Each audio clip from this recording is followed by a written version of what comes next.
परमेश्वर पिता का धन्यवाद करते हैं।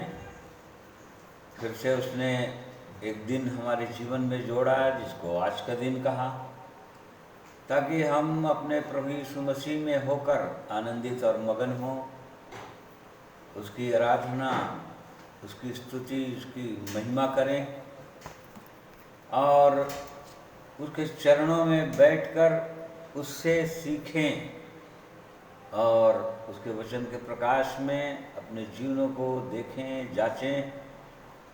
इसलिए परमेश्वर ने आज के दिन को फिर से हमारे जीवन में जोड़ा है।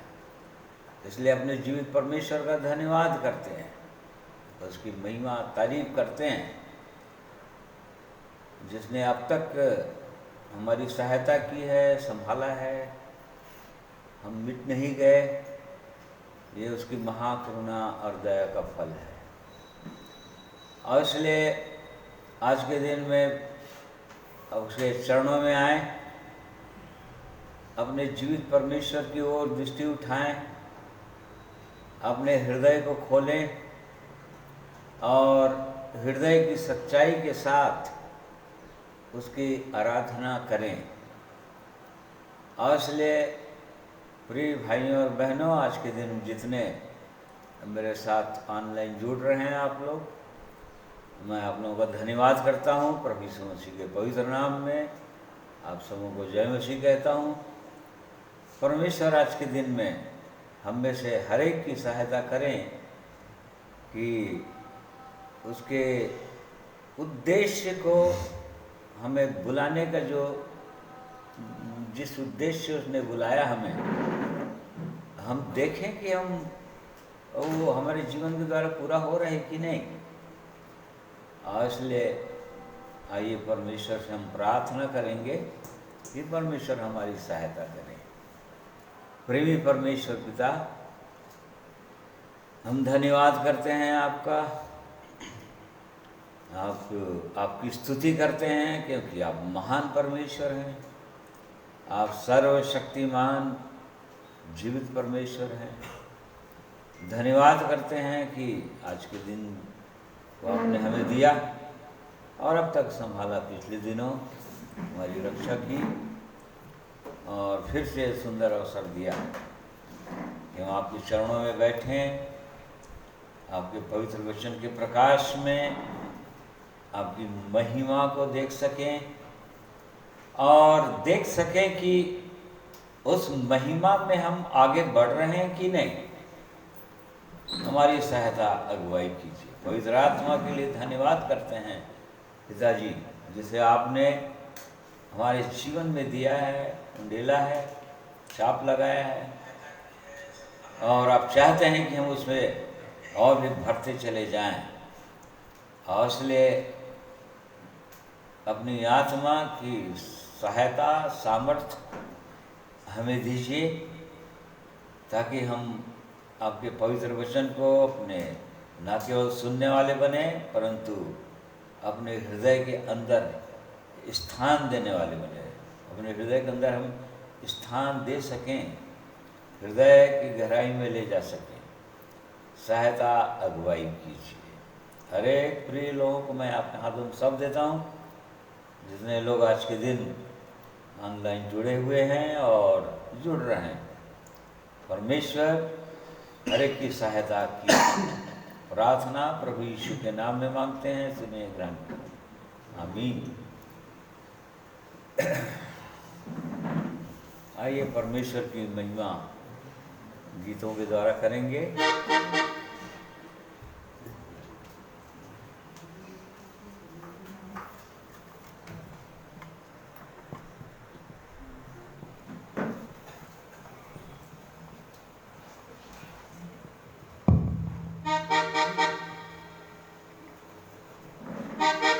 प्रभु यीशु मसीह के नाम से सब भाई बहनों को जय मसीह की सलाम। एक बार फिर से आइए हम प्रभु की महिमा में कुछ गीतों को गाएंगे सब मिल करके। और आओ हम यहोवा के लिए ऊंचे स्वर से गाएं, अपनी मुक्ति की चट्टान का जय जयकार करें।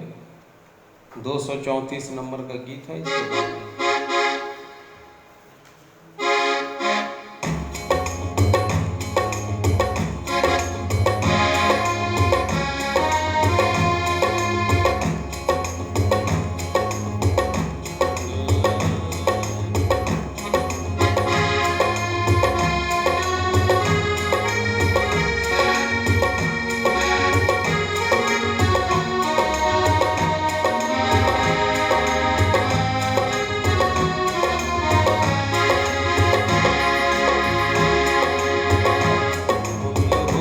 के लिए ऊंचे स्वर से गा, अपनी मुक्ति की चट्टान का जय जयकार करे। आओ हम यहोवा के लिए ऊंचे स्वर से गा, अपनी मुक्ति की चट्टान का जय जयकार करे। धन्यवाद करते हुए उसके सन्मुख आए, भजन गाते हुए उसका जय जयकार करे। धन्यवाद करते हुए उसके सन्मुख आए, भजन गाते हुए उसका जय जयकार करे। आओ हम यहोवा के लिए ऊंचे स्वर से गा, अपनी मुक्ति की चट्टान का जय जयकार करे। क्योंकि यहोवा महान ईश्वर है, सारे देवता के ऊपर महान राजा है। क्योंकि यहोवा महान ईश्वर है, सारे देवता के ऊपर महान राजा है। आओ हम यहोवा के लिए ऊंचे स्वर से गा, अपनी मुक्ति की चट्टान का जय जयकार करे। क्योंकि वो हमारा परमेश्वर है और हम उसकी प्रजा, उसके हाथ की भेंटें हैं। क्योंकि वो हमारा परमेश्वर है और हम उसकी प्रजा, उसके हाथ की भेंटें हैं। आओ हम यहोवा के लिए ऊंचे स्वर से गा, अपनी मुक्ति की चट्टान का जय जयकार करे। आओ हम झुक कर उसको धन्यवाद करें और अपने करता यहोवा के सामने घुटने टेके। आओ हम झुक कर उसको धन्यवाद करें और अपने करता यहोवा के सामने घुटने टेके। आओ हम यहोवा के लिए ऊंचे स्वर से गा, अपनी मुक्ति की चट्टान का जय जयकार करे। जय जयकार करे।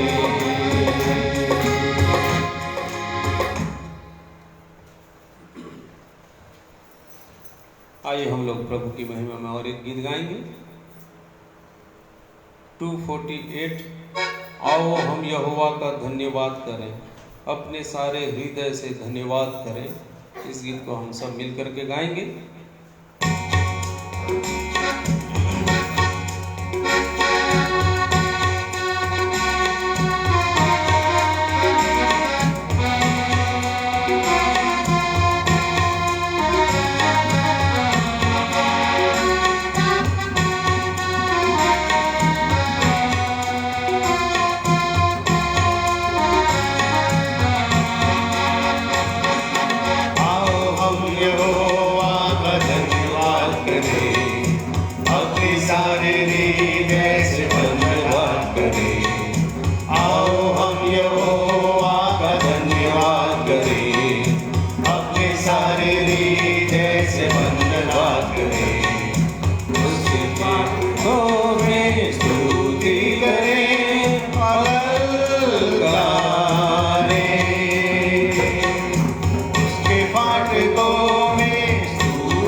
और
प्रभु की महिमा स्तुति हो। आइए, ऐसे समय में जबकि हम कई प्रकार से दुखी रहते हैं, तकलीफ में रहते हैं, फिर भी परमेश्वर हम सबसे बातें करता है।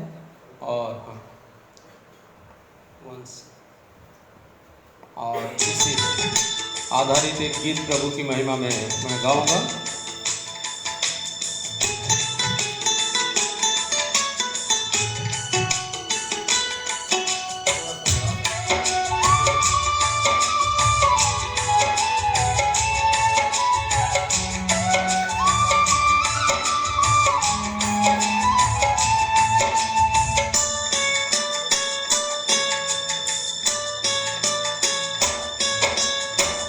दुख के समय प्रभु सांत्वना तू देता, मेरी विपत्ति में सहारा तू देता।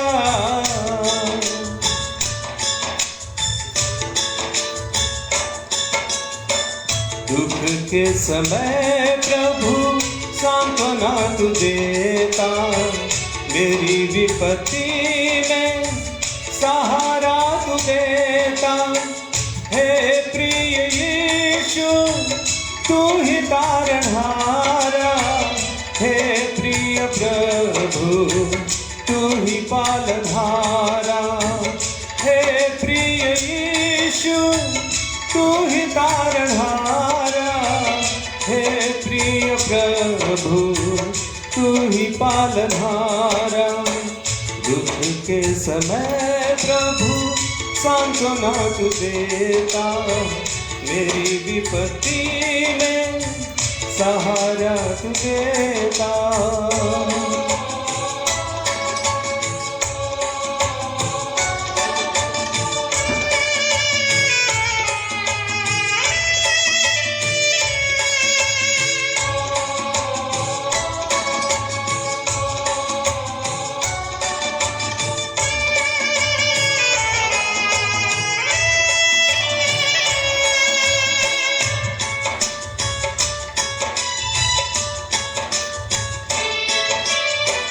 दुनिया की राहों में मेरे साथ चलना, पाप से भरे दुनिया में मेरे साथ रहना।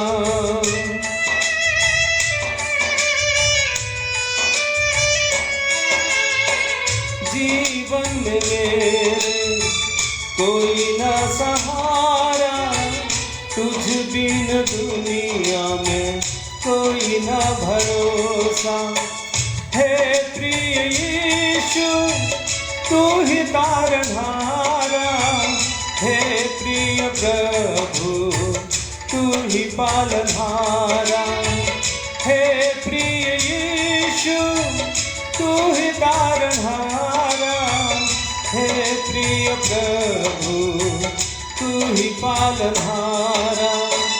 दुख के समय प्रभु सांत्वना तू देता, मेरी विपत्ति में सहारा तू देता।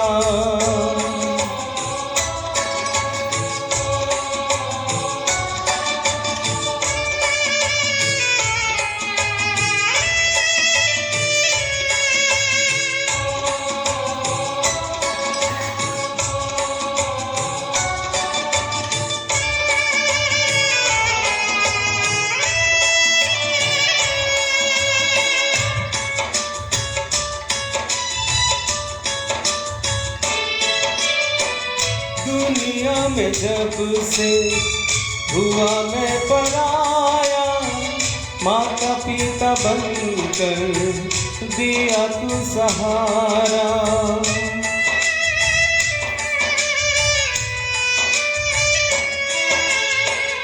आँखों के आंसू पोंछ दिया मेरे, अपनी दया से प्रेम मुझे किया।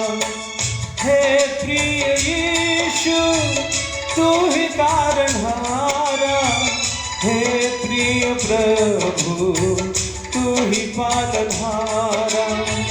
हे प्रिय यीशु तू ही तारणहारा, हे प्रिय प्रभु तू ही पालनहारा। दुख के समय प्रभु सांत्वना तू देता, मेरी विपत्ति में सहारा तू देता।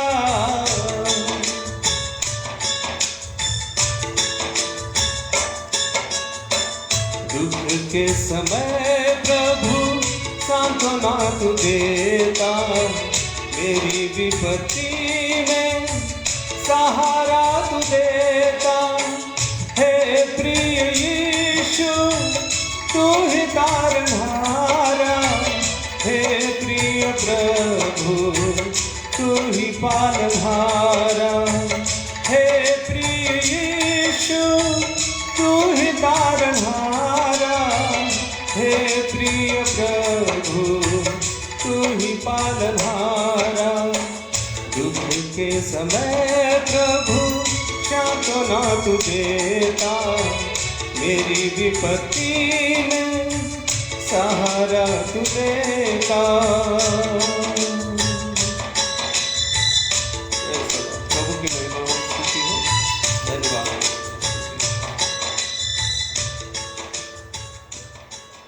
सचमुच में दुख के समय जब भी आप पुकारेंगे तो प्रभु यीशु मसीह के नाम से आपको शांति मिलेगी, सहारा मिलेगा।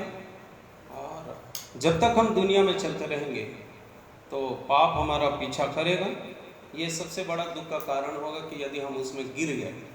परंतु जब भी हम पुकारेंगे प्रभु को कि मुझे सहारा दे, वो तो देगा।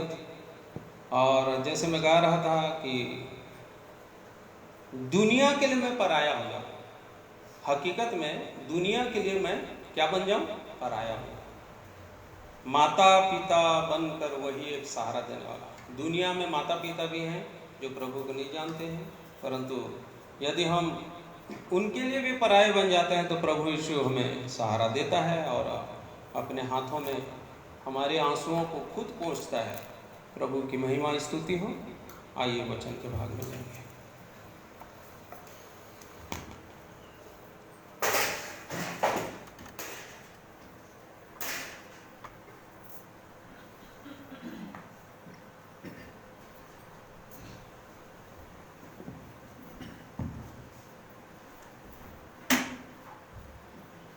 धन्यवाद करते हैं सुंदर गीतों के लिए, जिसे परमेश्वर ने अपनी महिमा के लिए अपने लोगों को दिया है, ताकि उसके लोग उसकी महिमा करें गीतों के द्वारा, गवाहियों के द्वारा, उसके पवित्र जीवित सत्य मार्ग में चलने के द्वारा।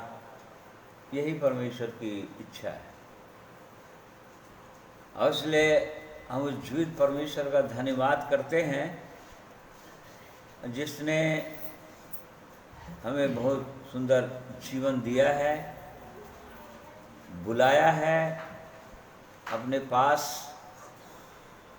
अपने साथ चलने के लिए, अपने मार्ग में चलने के लिए। इसलिए बुलाया है, अपने समान बनाने के लिए बुलाया है। और इसलिए उसकी बुलाहट के लिए हम धन्यवाद करते हैं। उसकी सिद्ध इच्छा और मनसा जो हमारे जीवन के लिए है,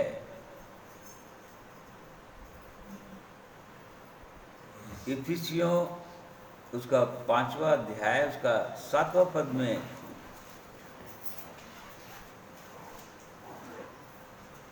लिखिए, 8वां पद।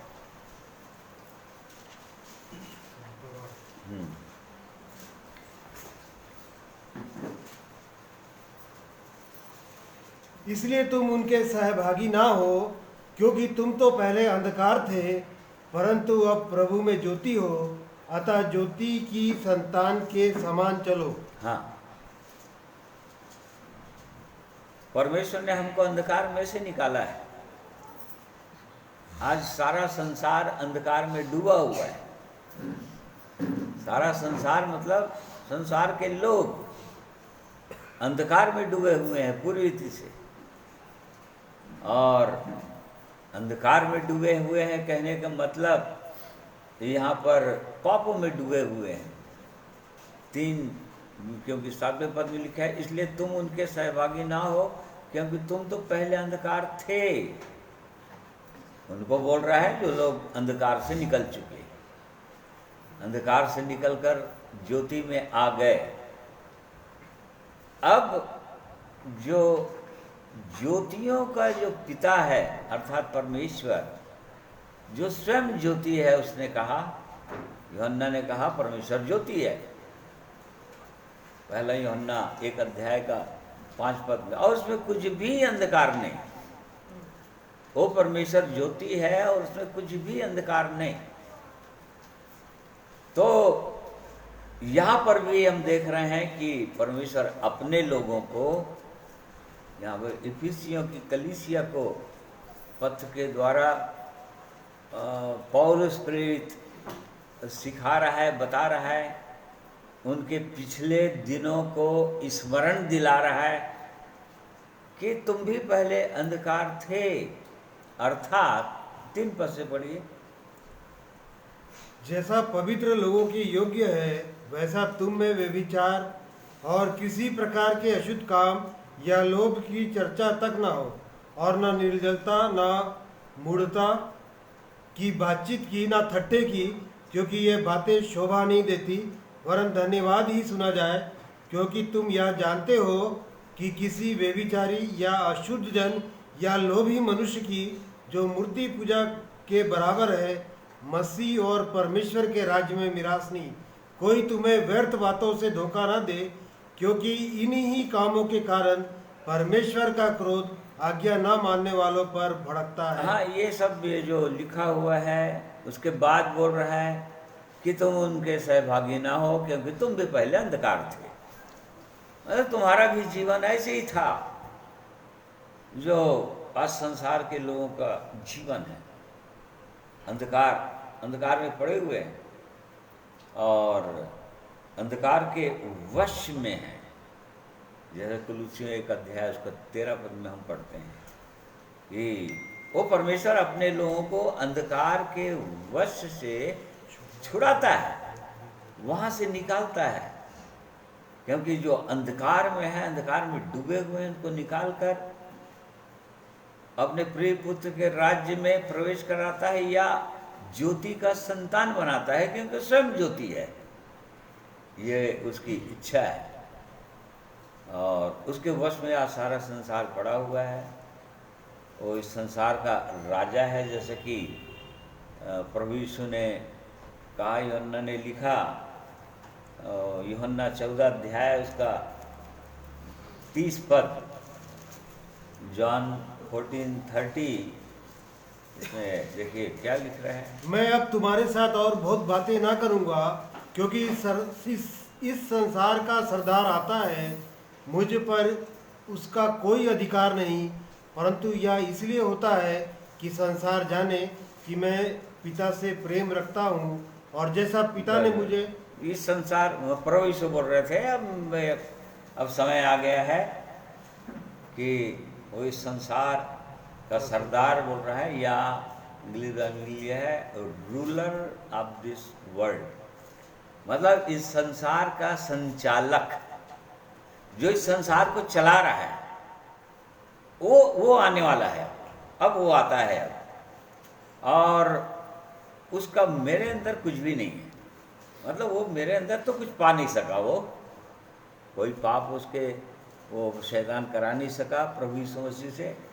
और वो परखा हर समय, हर पॉइंट में जो हमारे जीवन में जो परख आता है, जो समस्याएं या जो अभिलाषाएं उठती है उसके जीवन में भी, परंतु सब बातों में निष्पाप ठहरा।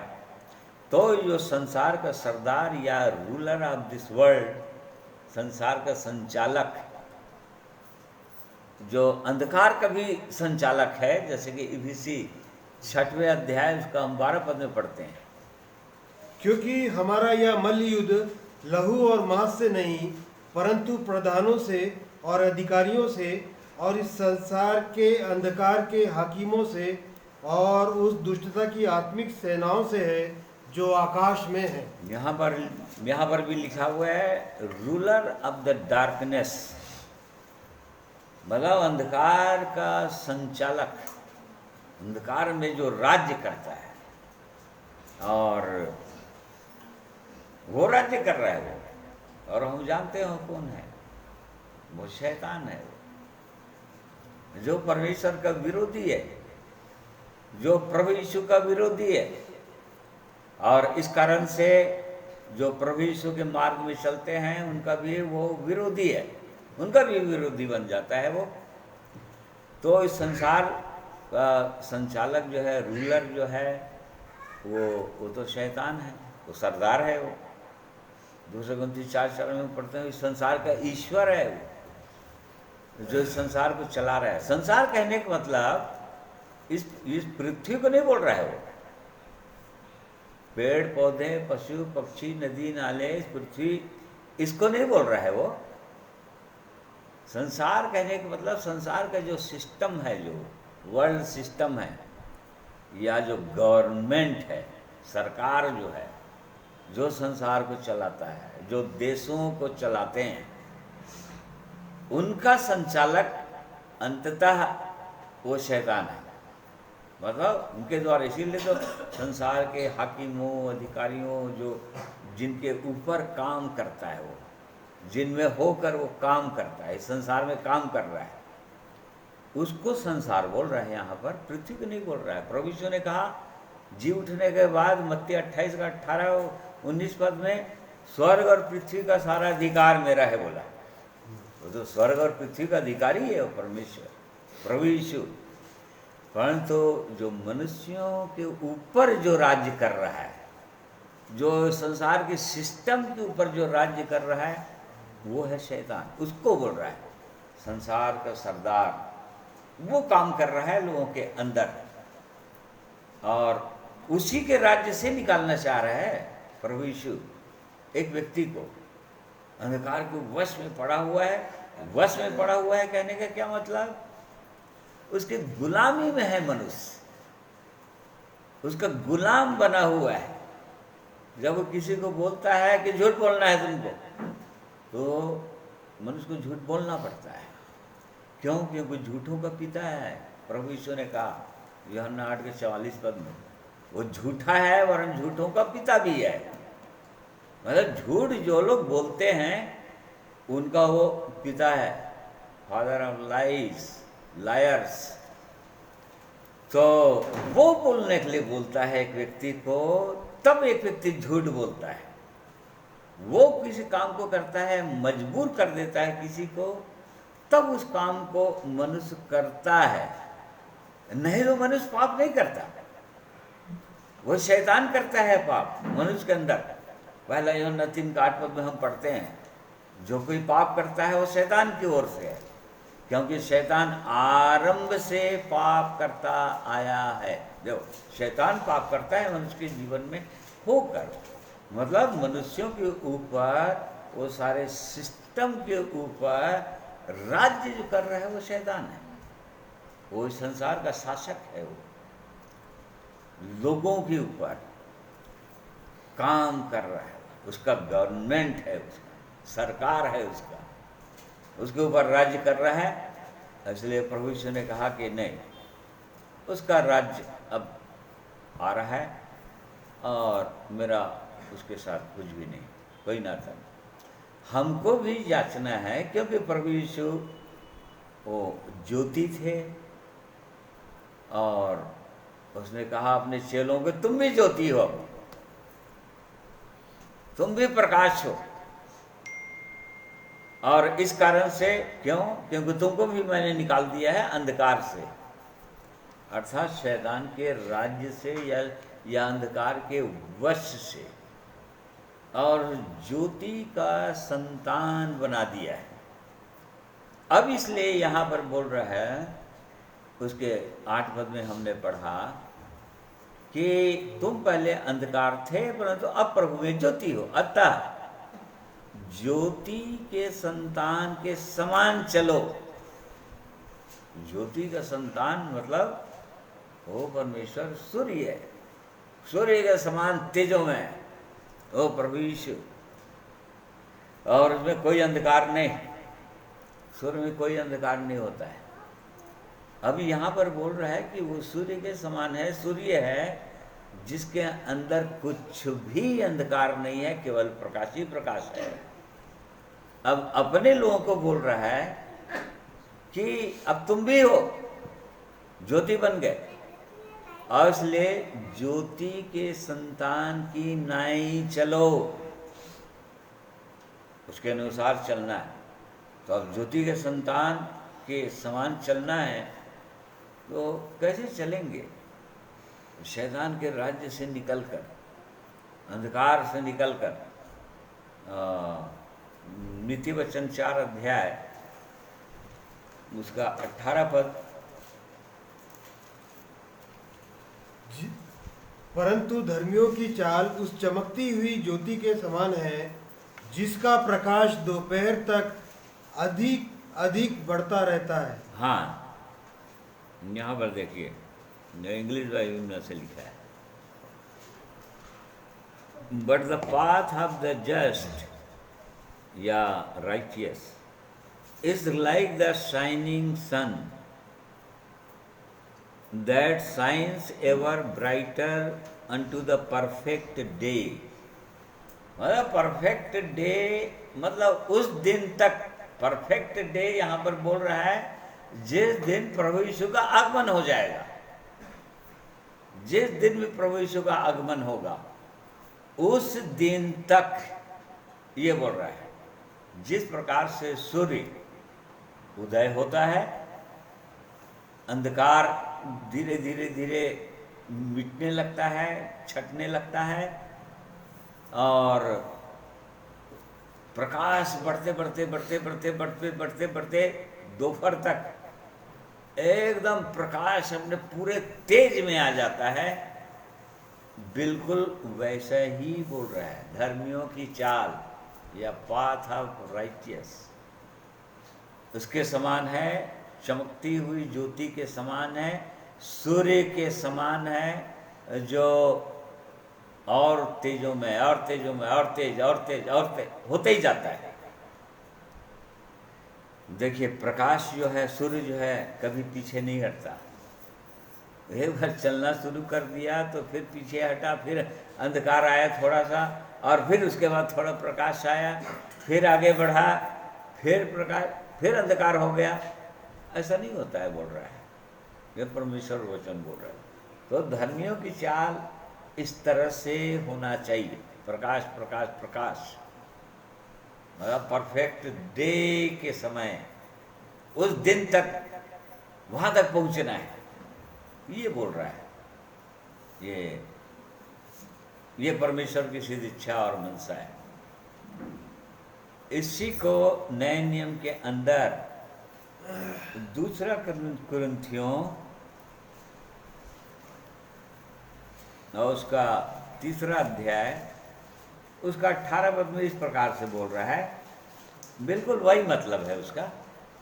परंतु जब हम सबके उघाड़े चेहरे से प्रभु का प्रताप इस प्रकार प्रकट होता है, जिस प्रकार दर्पण में, तो प्रभु के द्वारा जो आत्मा है, हम उसी तेजस्वी रूप में अंश अंश करके बदलते जाते हैं। हाँ, इंग्लिश में ऐसा लिखा है, but we all with unveiled face beholding as in a mirror the glory of the Lord are being transformed into the same image from glory to glory, just as by the Spirit of the Lord।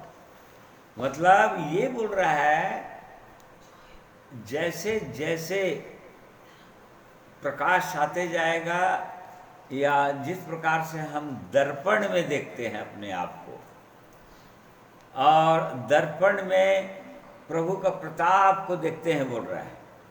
और दर्पण हम जान रहे हैं कि परमेश्वर का वचन है, वचन को बोलता है दर्पण के समान है। परमेश्वर का वचन याकूब की पत्री में लिखा हुआ 1 अध्याय में, परमेश्वर के वचन जो है दर्पण के समान है।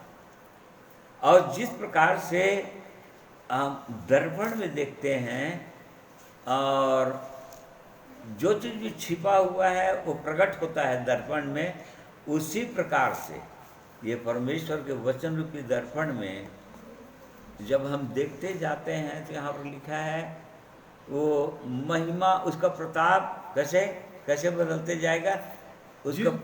हाँ, जिस प्रकार दर्पण में तो प्रभु के द्वारा जो आत्मा है, हम उसी तेजस्वी रूप में अंश अंश करके बदलते हाँ, देखो उसके तेजस्वी रूप में अंश अंश अंश करके बदलते जाते हैं। या पुराने नियम में हमने पढ़ा नीति वचन में, हाँ, चमकती हुई ज्योति के समान है वो जो दोपहर तक, जिसका प्रकाश दोपहर तक अधिक मतलब brighter and brighter and brighter, मतलब थोड़ा और लाइट आया, थोड़ा और प्रकाश आया, थोड़ा और प्रकाश, इस प्रकार से वो परफेक्ट डे तक एकदम प्रकाशमान हो जाएगा या प्रभु यीशु मसीह के समान बन जाएंगे। ये बताना चाह रहा है वो, प्रभु यीशु के समान बन जाएंगे। तो जब कभी भी हम परमेश्वर के पवित्र वचन को पढ़ते हैं तो क्या इस वचन रूपी दर्पण में हम क्या देखते हैं? क्या उसकी महिमा को देखते हैं, परमेश्वर की महिमा को इस दर्पण में? और जब तक उसकी महिमा को नहीं देखेंगे तब तक उसके तेजस्वी रूप में अंश अंश करके नहीं बदलते जाएंगे। एक दिन में कोई नहीं बदलता है, एक दिन में परफेक्ट नहीं हो जाएंगे। जैसे कि वहाँ पर लिखा है धर्मियों की चाल, मतलब पहले तो धर्मी बनाता है वो परमेश्वर, पहले एक व्यक्ति को धर्मी घोषित करता है और धर्मी घोषित करने से पहले उसके पाप अपराधों को क्षमा करता है। एक मनुष्य के पाप अपराध को क्षमा कर देता है पूरी रीति से, तो अपने लहू के द्वारा, प्रभु यीशु के लहू के द्वारा धो डालता है और तब उसके बाद यूं ही नहीं छोड़ता उसको धर्मी ठहराता है। धर्मी ठहराने का मतलब, धर्मी बाइबल के अनुसार धर्मी ठहराता है कहने का मतलब मानो उसने कोई पाप ही नहीं किया है, निर्दोष बरी, बाइज्जत बरी, जो कोर्ट का भाषा है। जब जघन्य अपराधी को भी यदि बरी करना है तो उसको ऐसे ही लिखता है वो, इसने कोई अपराध नहीं किया, चाहे कितना भी बड़ा अपराधी हो। तो बिल्कुल धर्मी इस तरह से ठहराता है परमेश्वर। और यदि धर्मी ठहरा दिया तब वो एकदम प्रकाशमान हो जाता है, या प्रकाश आ गया उसके जीवन में, वो ज्योति बन गया। अब उसका प्रकाश, पहले तो थोड़ा थोड़ा प्रकाश था, जैसे ही आया जीवन में, जैसे जीवन पाता है एक व्यक्ति, उसके जीवन में आनंद और शांति आती है, मन फिरने लगता है, मन फिरता फिरते फिरते फिरते फिरते धीरे धीरे धीरे धीरे उसके अंदर प्रकाश आते जाता है। उस प्रकाश में अपने अंधेरे जीवन को देखते जाता है, मतलब अपने जीवन के और पापों को देखते जाता है, अपने शरीर के एक अंगों के पापों को वो देखते जाता है। इसका मतलब उसके अंदर प्रकाश आता ही चला जा रहा है, क्योंकि बिना प्रकाश के कोई देख नहीं पाएगा। यदि कोई नहीं देख पा रहा है, इसका मतलब प्रकाश नहीं आ रहा है। यदि उसकी चेतावनी के अनुसार यदि नहीं चले, एक सुंदर वचन है यशायाह नबी पुस्तक में, उसका 5 अध्याय, उसका देखो 20 पद है क्या?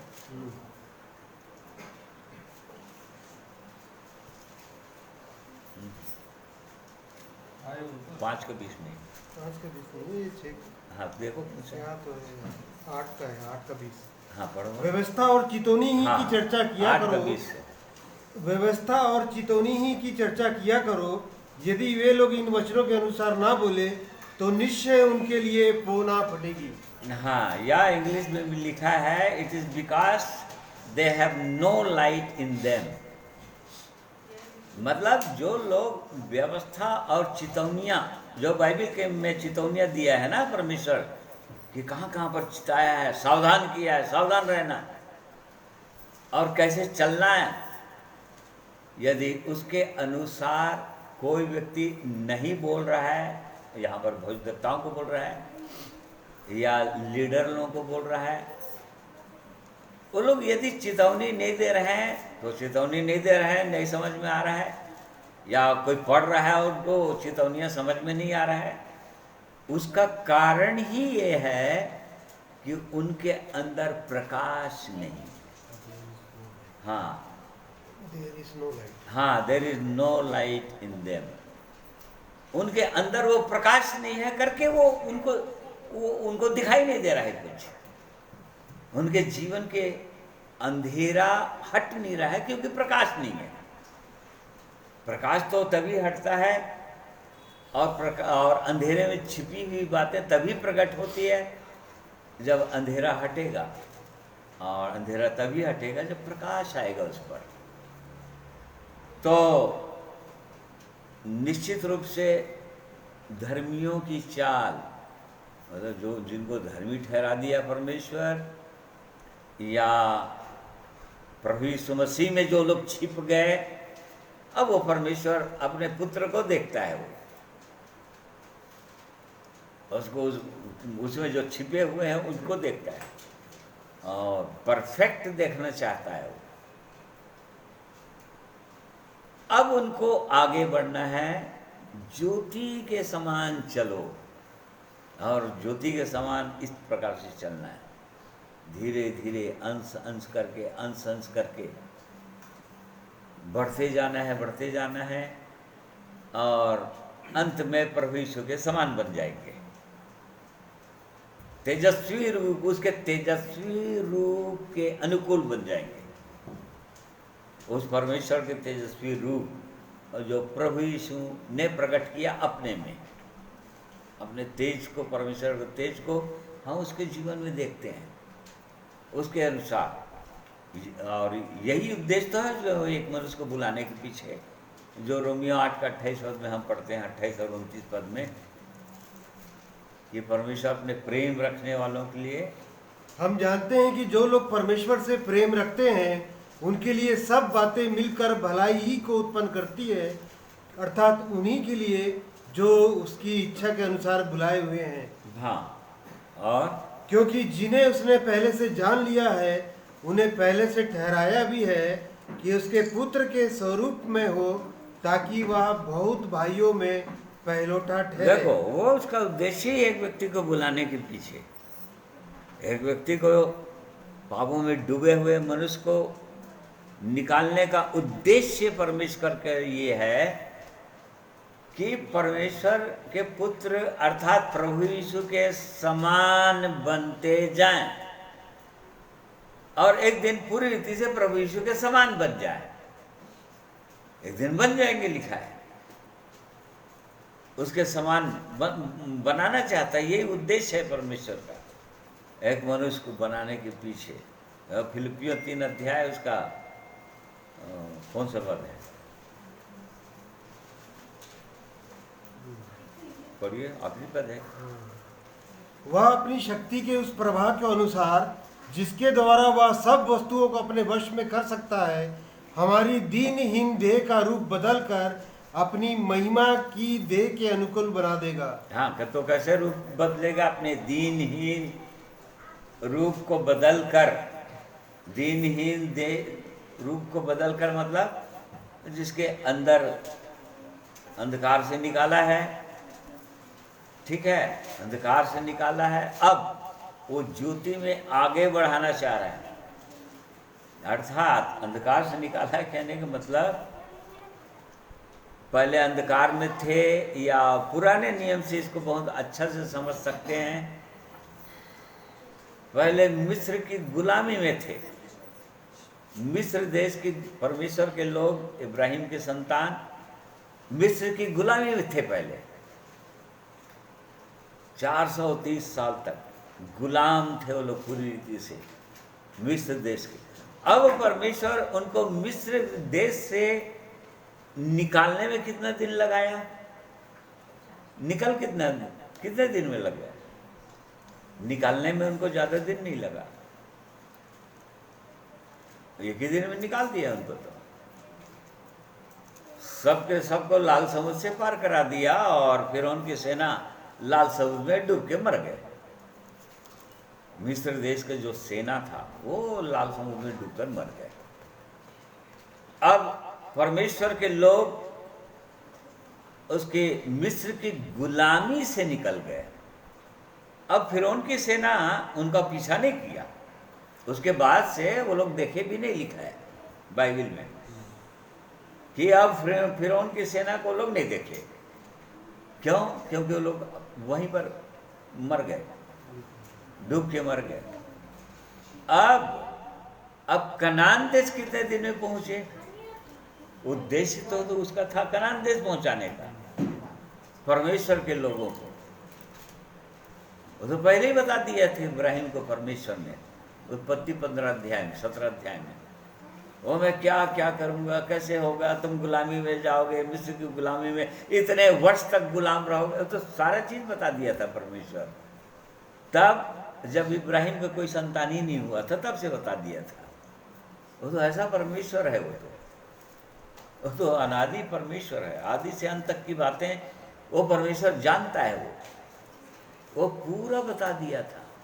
तो जब वहां से निकल गए लोग मिस्र देश से, मिस्र की गुलामी से, उनको निकालने में कोई टाइम नहीं लगा परमेश्वर को। मिस्र की सेना को मारने में उसको कोई टाइम नहीं लगा। वो तो एक ही दिन में लाल समुद्र में डूब के मर गए, खत्म। अब कनान देश कब पहुंचे?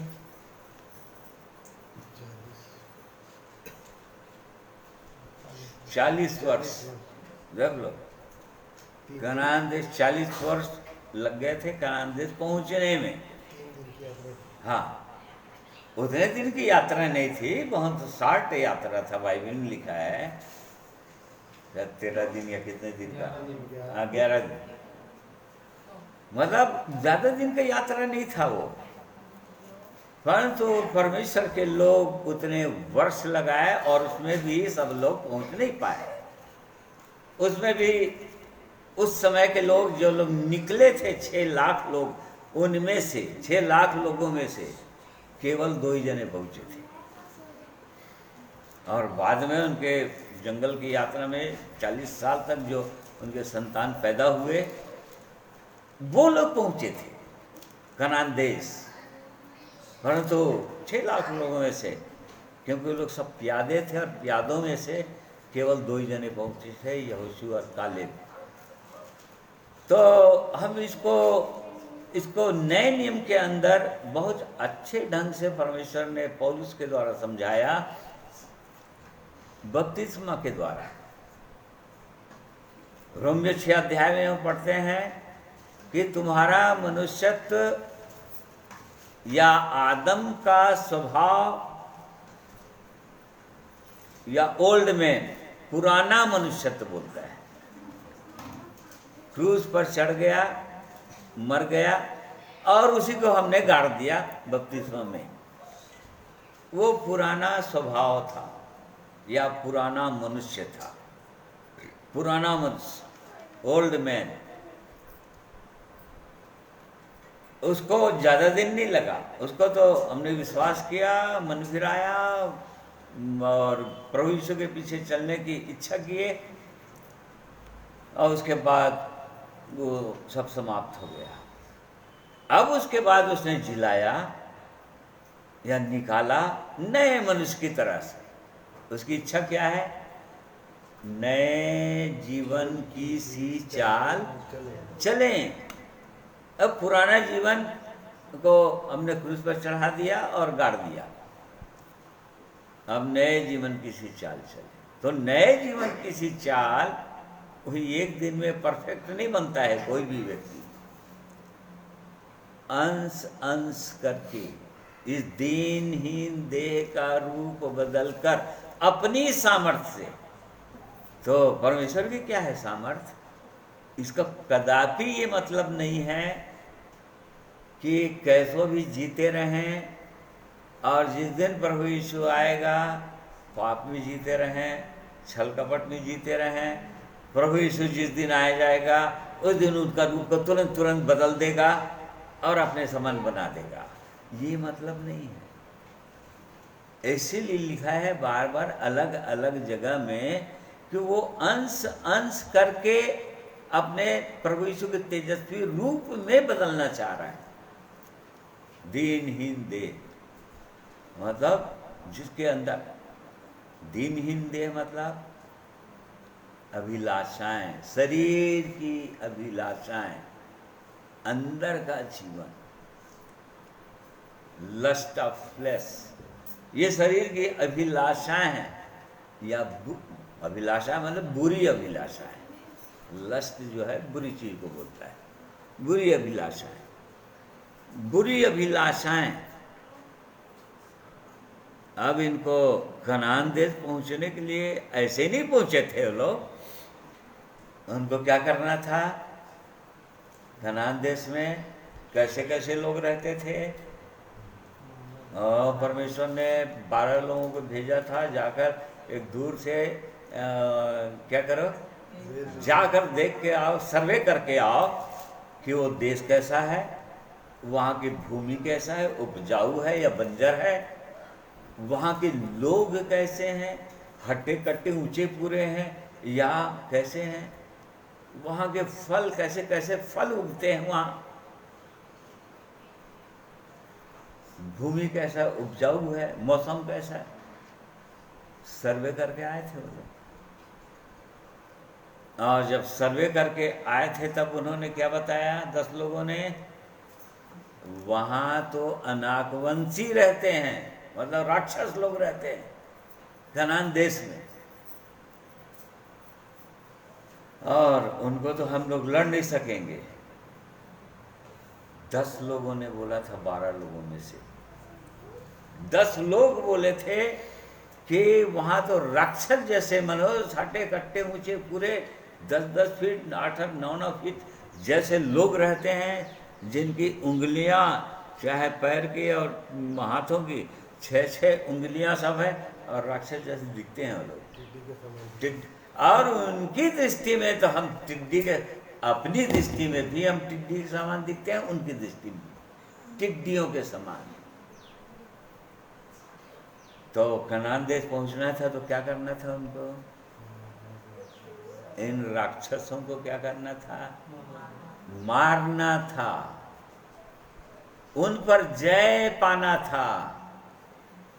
पहला राक्षस जो था सबसे बड़ा, उसका किस पर कब्जा किया हुआ था? वो यरीहो नगर पर। और यरीहो नगर पर जब उसका राक्षस को, जब जायंट को उसका यहोशू की अगुवाई में जब मार दिए, तब फिर वो उसका जो भी क्षेत्रफल था या यरीहो नगर था उसको जब जीत लिए, उस पर कब्जा पा लिए। अब उसके बाद और नगरों को जीते जीते जीते जीते जीते उन पर कब्जा पाना था। बिल्कुल वैसे ही हमारे लिए कनान देश क्या है? अभी क्या है?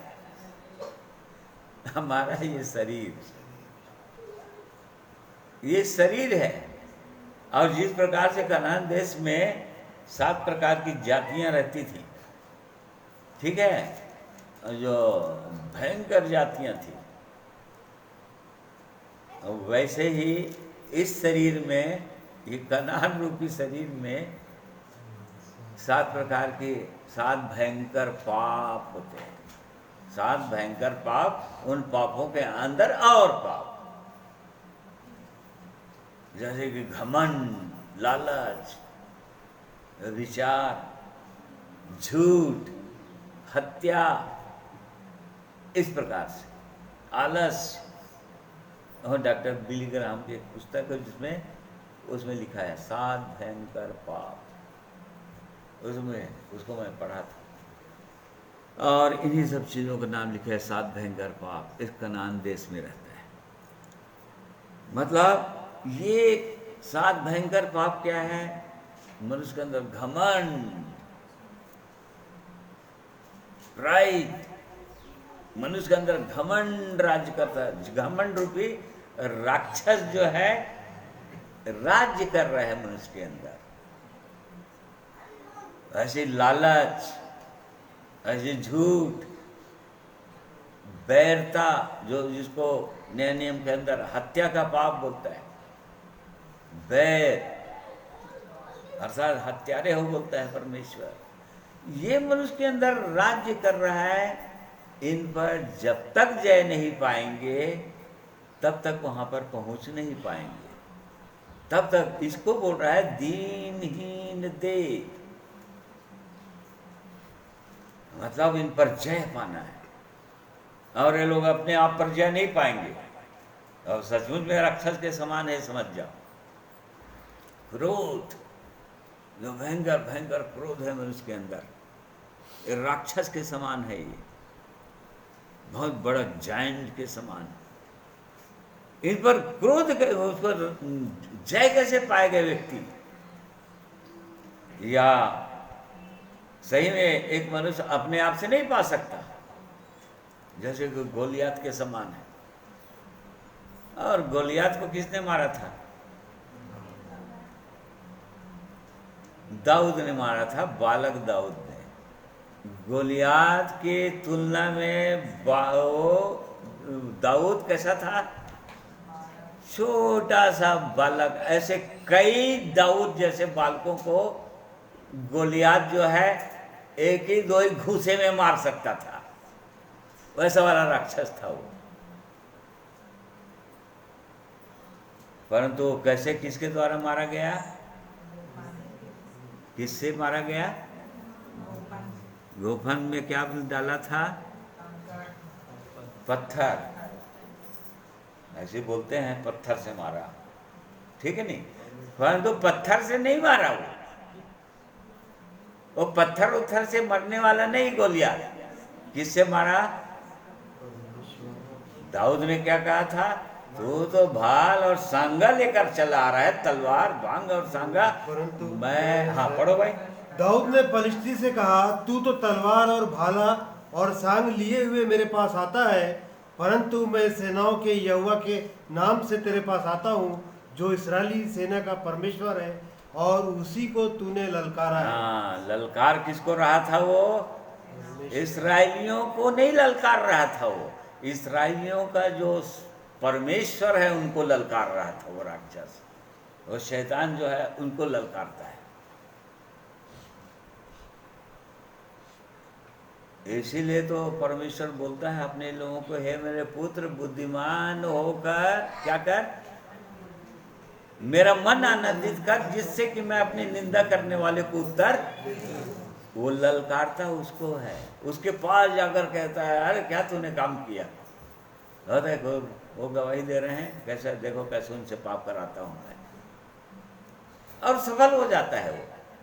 और इस प्रकार से उस शैतान को यह अवसर मिल जाता है परमेश्वर की निंदा करने के लिए। तो गोलियात को राजा दाऊद बालक जो है पत्थर से नहीं मारा, परमेश्वर के नाम से विश्वास के द्वारा गया। उसने कहा मैं और जीवित परमेश्वर के नाम से आता हूं, तो उन्हें ललकारा उसको है।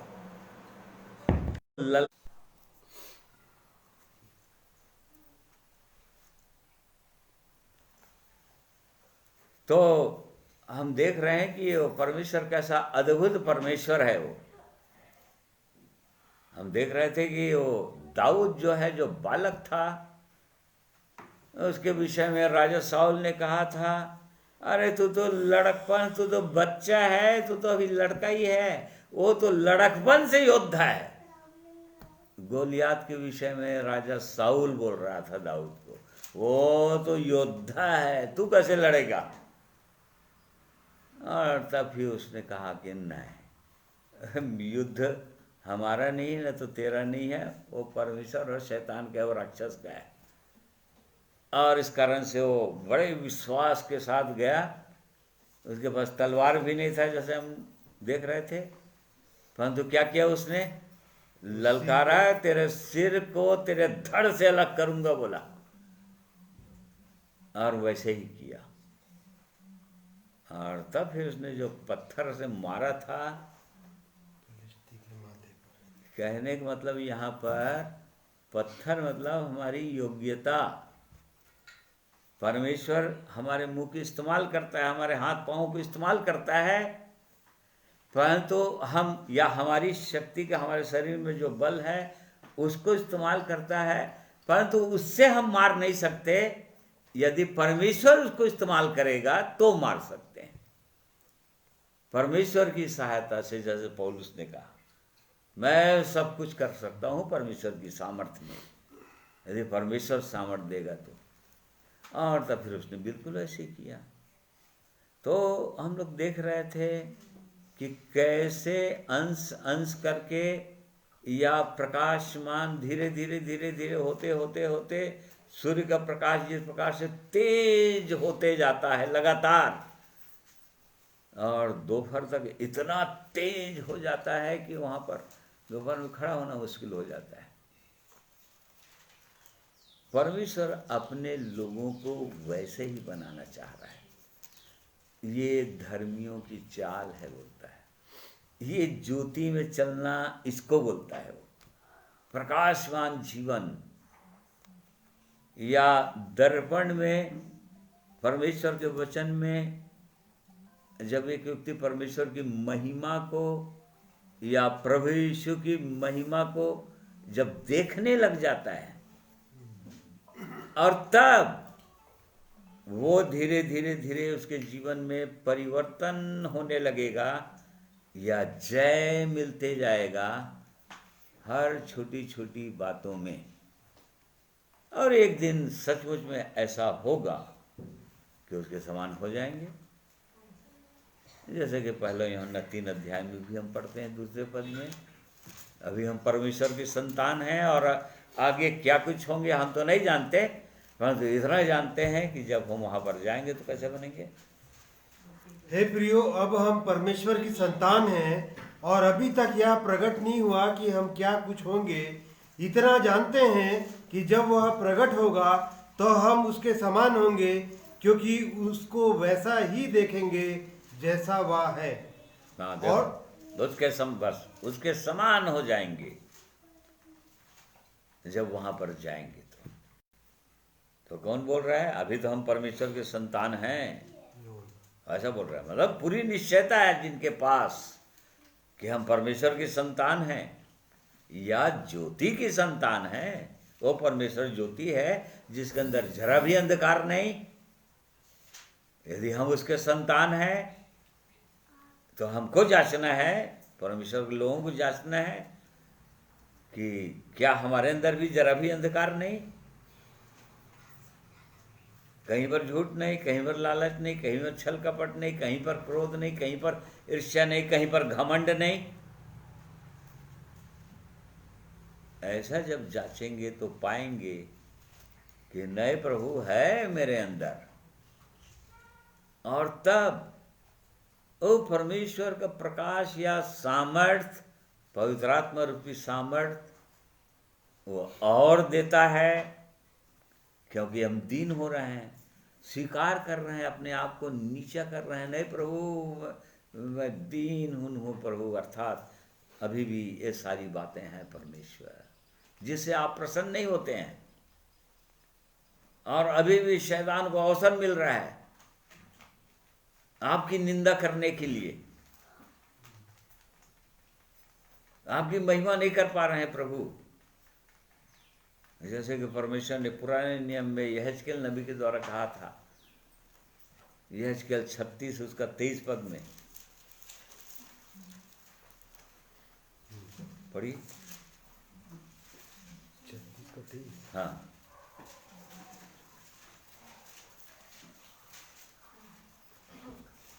मैं अपने बड़े नाम को पवित्र ठहराऊंगा जो जातियों में आप पवित्र ठहराया गया, जिसे तुमने उनके बीच आप पवित्र किया।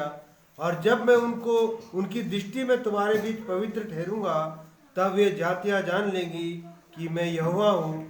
परमेश्वर यहोवा की यही वाणी है। देखो, ओ परमेश्वर अपने जनों के द्वारा ऐसे ही बोलता था अपने लोगों से, तुमने लोगों के बीच में मुझ जीवित परमेश्वर को जो ज्योति हूँ, कुछ भी अंधकार नहीं, उसको तुम लोगों ने अपवित्र ठहरा दिया है।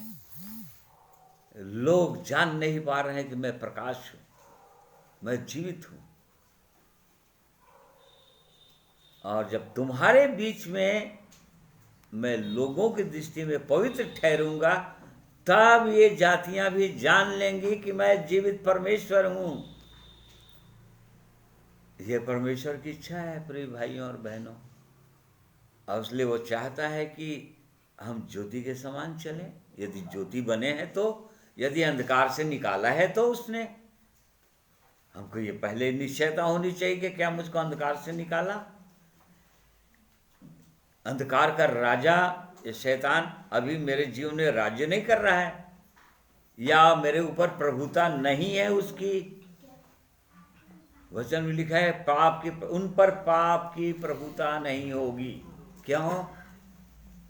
क्योंकि उन्होंने पुराने मनुष्य को क्रूस पर चढ़ा दिया है, गड़ा दिया है, और परमेश्वर ने वो जीवित किया है, और उतना ही नहीं पवित्र आत्मा से भर दिया है।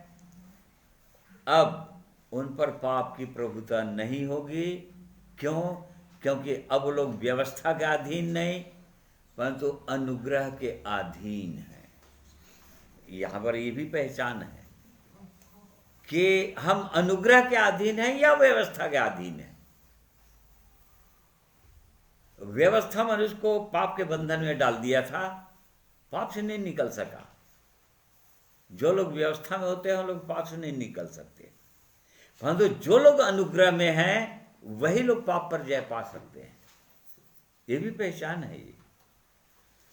तो इसलिए ये परमेश्वर की सिद्ध इच्छा है प्रिय भाइयों और बहनों, कि परमेश्वर चाहता है कि हमारे अंदर वो दुष्ट शैतान अभी भी राज्य, या अंधकार की शक्ति अभी भी राज्य तो नहीं करता है, या उसको अवसर हमारे जीवन में तो नहीं मिलता है।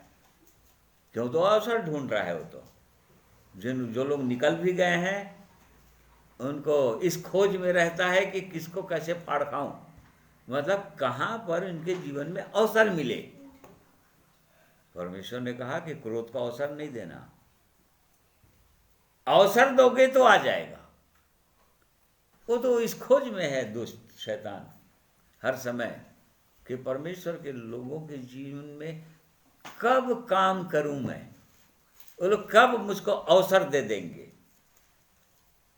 और इसलिए शैतान जो है बहुत ही धूर्त है, चालाक है, वो सब लिखा हुआ है। सांप के समान चतुर है वो।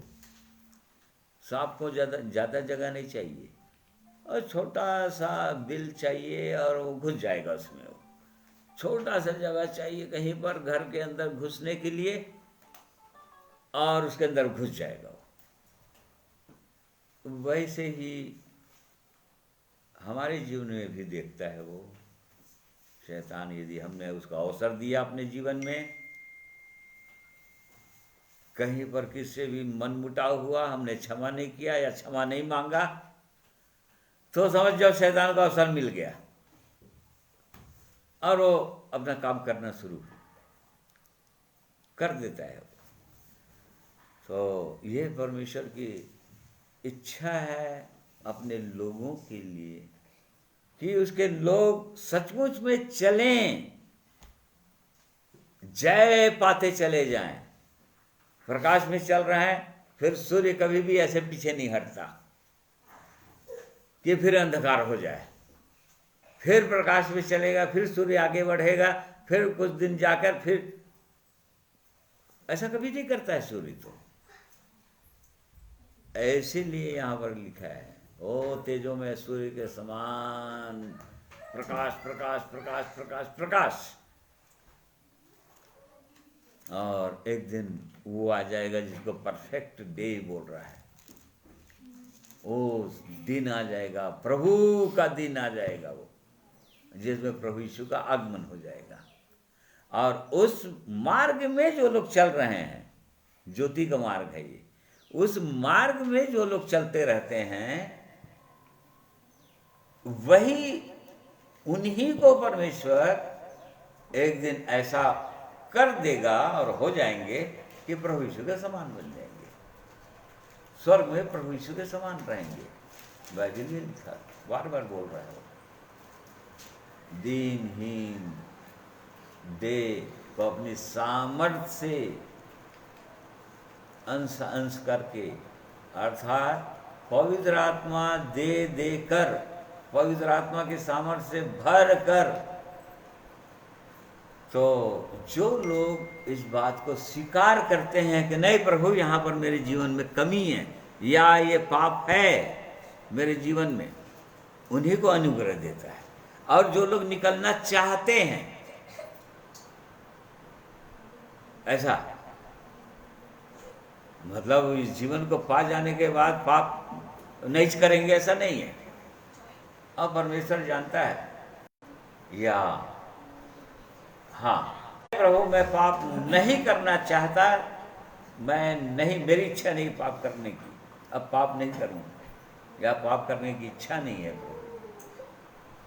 उनकी सहायता करता है परमेश्वर, जो लोग सही में जय पाना चाहते हैं। तो ये उसके पवित्र वचन के लिए हम धन्यवाद करते हैं। और ज्योति के संबंध में बहुत सारी बातें हैं यहाँ पर। ज्योति का फल बताया है, आगे ज्योति क्या काम करता है ये बताया है, और इन सब बातों को अपन व्यक्तिगत रीति से भी मनन कर सकते हैं, जांच सकते हैं कि क्या मेरा जीवन प्रकाशमान होता ही चला जा रहा है, मतलब लगातार जीवन प्रभु यीशु के समान बन रहा है, धीरे धीरे धीरे अंश कर करके हो रहा है कि नहीं हो रहा है, या जब से जीवन पाए तब से 8 साल हो गया, 10 साल हो गया, 15 साल हो गया, पता चल रहा है कि वैसी की वैसी है, तो कोई परिवर्तन नहीं आया जीवन में। इसका मतलब वो प्रकाश उनके जीवन में बढ़ता नहीं जा रहा है, ये मतलब होता है। तो इसलिए परमेश्वर का हम धन्यवाद करते हैं, तो उसके इस पवित्र वचन के लिए परमेश्वर इन वचनों के द्वारा हम में से हर एक की सहायता करें कि हम एक एक एरिया को, राक्षसों को या शरीर की अभिलाषाओं को पर जय पाते जाएं। और जब पूरी रीति से जय पा लेते हैं घमंड पर, क्रोध पर, लालच पर और बुरी बुरी अभिलाषाओं पर, और तब समझ जाइए कि परफेक्ट डे में आ गए या सिद्धता की ओर बढ़ते जा रहे हैं, और एक दिन सिद्ध हो जाएंगे। सिद्ध हो जाएंगे कहने का मतलब अब ये शत्रु जो है, हमारे राक्षस, अब हम पर राज्य नहीं करते, क्योंकि हमने इन पर जय पा लिया है और कनान देश में कब्जा कर लिया है, जहाँ पर अब आनंद और शांति है, पूरी रीति से आनंद, शांति, प्रेम ये आ गए अब जीवन में। और इसलिए परमेश्वर इन वचनों के द्वारा हमें से हर एक की सहायता, अगुवाई करें। आइए एक और प्रभु की महिमा में गीत सुनेंगे।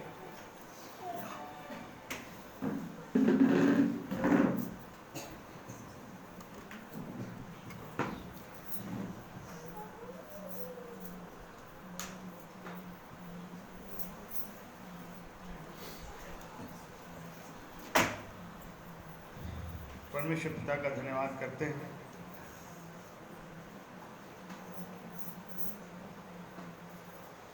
सुंदर वचन के लिए, और सचमुच में परमेश्वर का वचन जीवित है, जो हमसे बातें करता है और हमारे अंदर की हर एक उन बातों को जो परमेश्वर की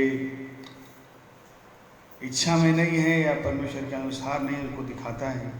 इसलिए ऐसे पवित्र वचन के लिए मैं धन्यवाद देता हूँ। और एक गीत को गाना चाहता हूँ। गीत के बोल है, स्वर्ग ही मेरा मुकाम, जाऊँगा मैं एक दिन वहाँ।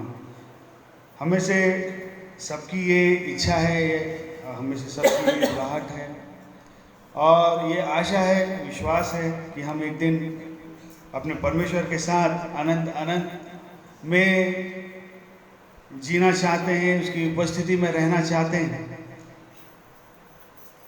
परंतु उस स्थान में पहुंचने से पहले परमेश्वर चाहते हैं कि हम अपने जीवन को इस योग्य बना लें, इस योग्य कर लें कि हम सचमुच में एक दिन वहाँ पहुँच पाएँ और अनंत में अनंत तक परमेश्वर की उपस्थिति में रहें, उसकी उपस्थिति में चलें फिरें। आइए इस गीत को सुनेंगे, परमेश्वर पिता की स्तुति करेंगे।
देगा सारे आंसू, दे देगा खुशियाँ सारी, पूछेगा सारे आंसू, दे देगा खुशियाँ सारी। स्वर्ग ही मेरा मुकाम, जाऊंगा मैं एक दिन वहाँ। स्वर्ग ही मेरा मुकाम, जाऊंगा मैं एक दिन वहाँ। रहूंगा मैं, रहूंगा प्रभु के संग संग मैं रहूंगा। रहूंगा मैं, रहूंगा प्रभु के संग संग मैं रहूंगा। स्वर्ग ही मेरा मुकाम, जाऊंगा मैं एक दिन वहाँ। स्वर्ग ही मेरा मुकाम, जाऊंगा मैं एक दिन वहाँ।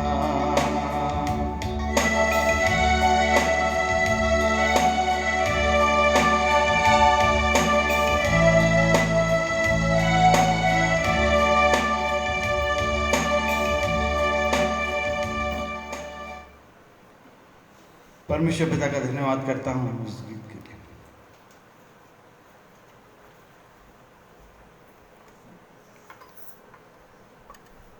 प्रिय भाइयों बहनों, हम सबों की भी यही इच्छा है, लालसा है कि हम अपने जीवित परमेश्वर के साथ हमेशा हमेशा के लिए रहेंगे स्वर्ग में, और उसकी भी यही इच्छा है कि उसके लोग हमेशा के लिए उसके साथ रहें। ये परमेश्वर की भी इच्छा है, और इसी कारण से तो वो अपने लोगों को इस योग्य कर देना चाहता है अपनी सामर्थ्य से, पवित्र आत्मा देकर, कि उसके समान बन जाए, ताकि उसके साथ हमेशा के लिए रह सकें।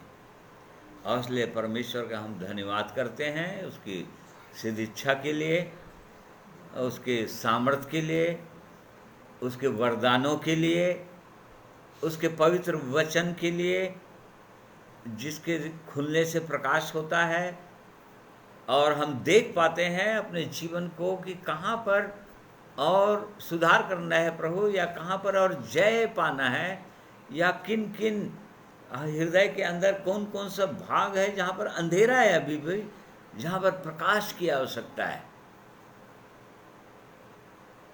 और इसलिए उस परमेश्वर का हम धन्यवाद करते हैं उसके अद्भुत महान प्रेम के लिए। धन्यवाद करता हूँ मैं आप सबों का कि आप उस वचन को सुने हैं, सुन रहे हैं लगातार। परमेश्वर हम में से हर एक की सहायता अगुवाई करें। आइए प्रार्थना करेंगे। प्रेमी परमेश्वर पिता, हम आपका धन्यवाद करते हैं। आप अपने वचनों के द्वारा लगातार हमारी सहायता कर रहे हैं। धन्यवाद करते हैं आपकी उत्तम कल्पनाओं के लिए जो आप अपने लोगों के लिए रखते हैं, कि आप घास के समान, कीड़े मकोड़े जैसे मनुष्य, पापों में डूबे हुए मनुष्य को अपने समान बनाना चाहते हैं, ताकि हमेशा हमेशा के लिए आपके साथ रह सकें, अनंत आपके साथ व्यतीत कर सकें, आपके साथ चल सकें, और आनंद और शांति में आनंद व्यतीत कर सकें। आपकी इस इच्छा के लिए धन्यवाद करते हैं प्रभु, और इसीलिए आपने हमारे लिए सब उत्तम प्रबंध किया है। हमने पवित्र वचन को दिया, प्रभु यीशु के लहू को दिया, पवित्र आत्मा को दिया, और लगातार अपने पवित्र वचनों के द्वारा संगति दे रहे हैं। और वैसे ही कलीसिया को दिया, कलीसिया में भाई बहनों के दिया जो एक दूसरे के लिए उन्नति का कारण बन सकते हैं, और इसलिए इन सब वरदानों के लिए आपकी महिमा करते हैं महान परमेश्वर, आपका धन्यवाद करते हैं। हमें से हर एक की सहायता कीजिए, आज के वचन के प्रकाश में गंभीर हों, देखें कि कहाँ कहाँ पर अंधेरा है हमारे जीवन में, और प्रभु प्रकाश के लिए आपकी ओर देखेंगे। है प्रभु, प्रकाश चमकाइए, अपने मुख का प्रकाश हम पर भी, मुझ पर भी चमका दीजिए। इस प्रकार से प्रार्थना कर सकें, सहायता अगुवाई कीजिए। प्रेमी परमेश्वर, आपका धन्यवाद करते हैं सारी बातों के लिए, आज की संगति के लिए, आपके वचन के लिए, आपकी उपस्थिति के लिए। और धन्यवाद के साथ एक प्रार्थना को प्रभु यीशु के नाम में मांगते हैं, सुनिए, ग्रहण कीजिए। आमीन। प्रिय भाइयों बहनों, आप सबों को मैं धन्यवाद करता हूँ। आप लोग धीरज के साथ परमेश्वर के वचन को लगातार सुनते हैं, आज भी आपने सुना। परमेश्वर आप सबों को और बहुतायत से आशीषित करें। आप सबों को जय मसीह।